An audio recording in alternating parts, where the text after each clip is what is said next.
சவுக்கு சங்கர் குறிச்சுக்கிடுங்க, சுமன் ஸ்ரீராமன் குறிச்சுக்கிடுங்க. அவர் உறுதியா நின்று தனிச்சு போட்டியிடுறதுனால தான் வராரு. 1.1 இருந்து தனிச்சே நின்னனாலதான் 3.8க்கு வந்தாரு. 3.8 இருந்து இன்னைக்கு 6.8 147 ஜம்பிங்ல போறது காரணம் தனித்து போட்டி தான். இந்த தனித்து போட்டி மக்களால் விரும்பப்படுது. இன்னைக்கு 2% ஓட்டுனா 200 கோடி, 5% ஓட்டுனா 500 கோடி, 7% ஓட்டுனா 700 கோடி இல்ல, அது 1000 கோடி விலைக்கு போயிடும்.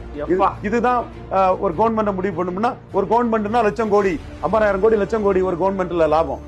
அப்போ ஒரு 7% ஓட்டுனா அந்த பிசினஸுக்குள்ள இது 1000 கோடிங்கிறது சாதாரணமான ஒரு தொகை. அப்போ அந்த ஒரு பெரிய தொகையை துச்சமென மதிச்சு தொடர்ந்து தனிச்சு நிற்கிறாரு ஒரு சாமானிய மக்கள்ல ஒருத்தன், ஒரு சாதாரண ஏழை விவசாயி தாயின் மகன். சோ இதுதான் சீமானுக்கு மெரிட்டு, தனிச்சு நிக்கிறதா மெரிட்டு. ஷாமண்ணனுக்கு அது புரியலையா? புரிஞ்சுக்கிட்டு நடிக்கிறாரா தெரியல. தூங்குறவங்களை எழுக்கலாம், தூங்குற மாதிரி நடிக்கிறவங்களை எழுப்ப முடியாது. சவுக்கு சங்கருக்கு